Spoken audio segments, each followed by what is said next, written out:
Welcome back to the Commercial Real Estate Show. I'm Michael Bull. Today we're talking retail and retail real estate. Please welcome my next guest. I have Mitch Roschelle. He's the U.S. Real Estate Practice Leader with PwC. And I have Stephen Barr. He's the U.S. Retail and Consumer Leader with PwC. They're both joining us on the phone today. Hello, gentlemen. Hey, Michael. Hello. Hey, thanks for being with us. And Stephen, if you could start us out, how are retail sales tracking this year? Where are we? Yeah, there's really not one answer, and it depends on the category. We're seeing some tremendous growth online, and we're also seeing some tremendous growth in the categories that are appealing to the consumer. Yet we're also seeing department stores and especially fashion apparel retailers struggle in store. So it's a tale of engaging with the consumer and staying relevant. Right. So you talked about growth in online. How fast is it growing, and has that trend changed any lately? Yeah, what we've seen, some of the leading categories where we're starting to see the numbers stabilize.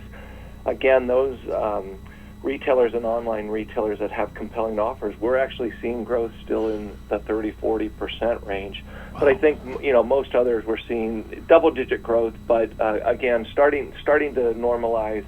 As that base gets larger, it's harder to get a larger percentage growth, over time.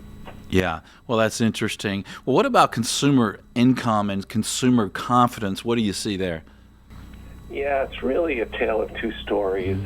We call we break the shopper down into two categories: what we call survivalist and selectionist. Okay. And the selectionists continue to have the means and the resources to really do what they want. But those shoppers that we call the survivalists are continuing to struggle. We're not seeing wage growth.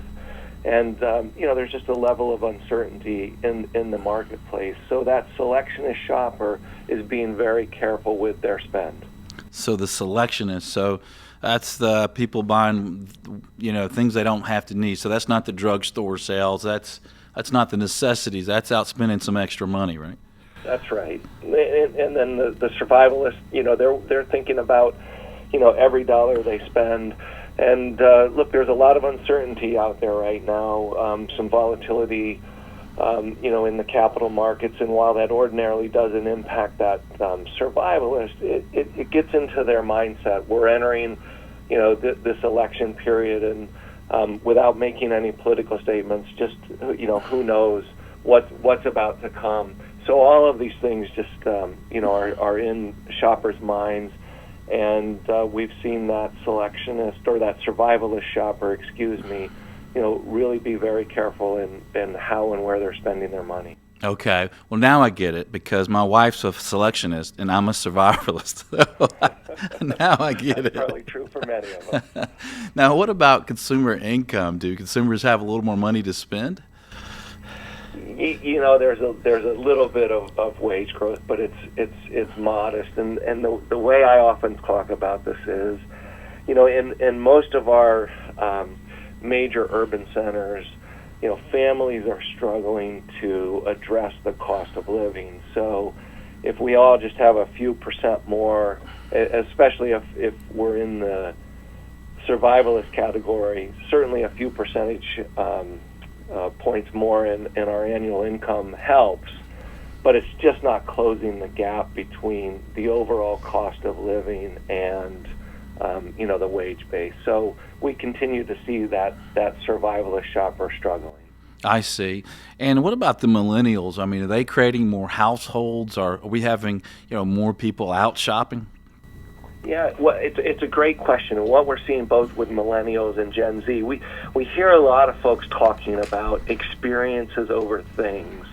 But I actually read a very interesting release this week, analyst report from Bank of America, and they did a deep dive into credit card data, and they really proved what we've seen in a lot of surveys, including our own surveys at PwC, where the millennials are saying they crave experiences over things. But what this Bank of America study did, it actually validated based on the credit card data that is indeed the way things are going. We're seeing a shift to health and wellness.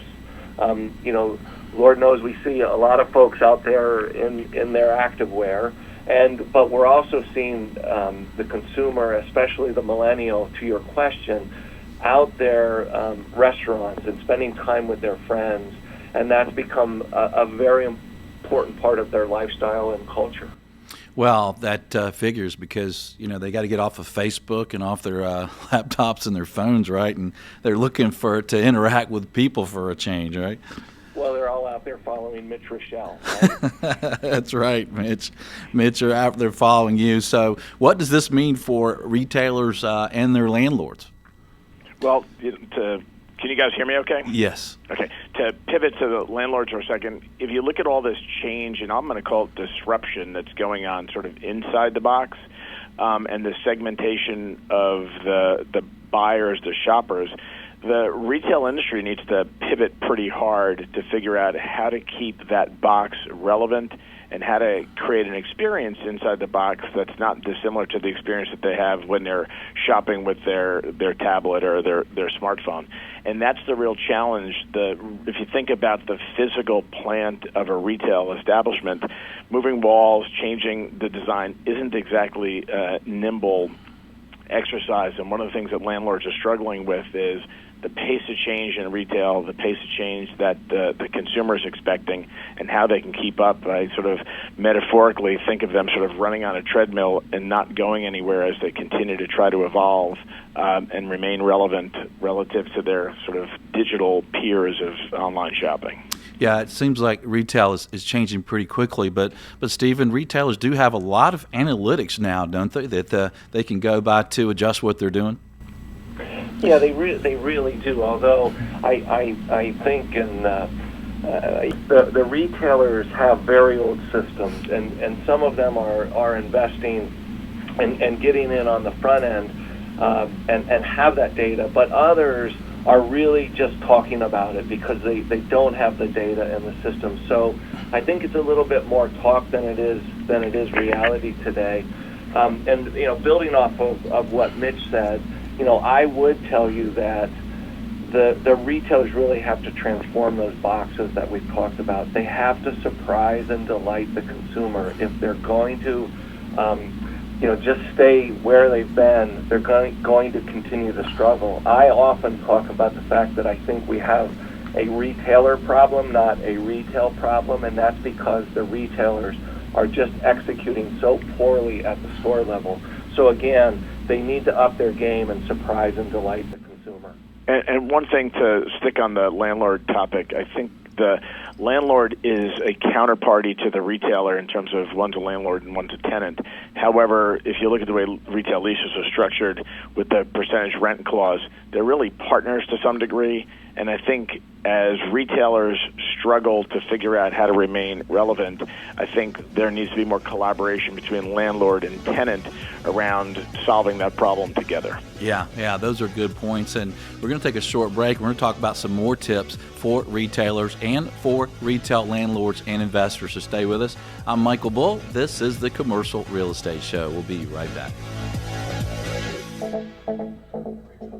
The Commercial Real Estate Show is brought to you by Bull Realty, Asset and Occupancy Solutions. Xceligent, building data everywhere. Valuate, easily share what-if analysis with colleagues online. And First Service Solutions, your CMBS borrower advocate. For more information on how these businesses may be of service to you, visit creshow.com.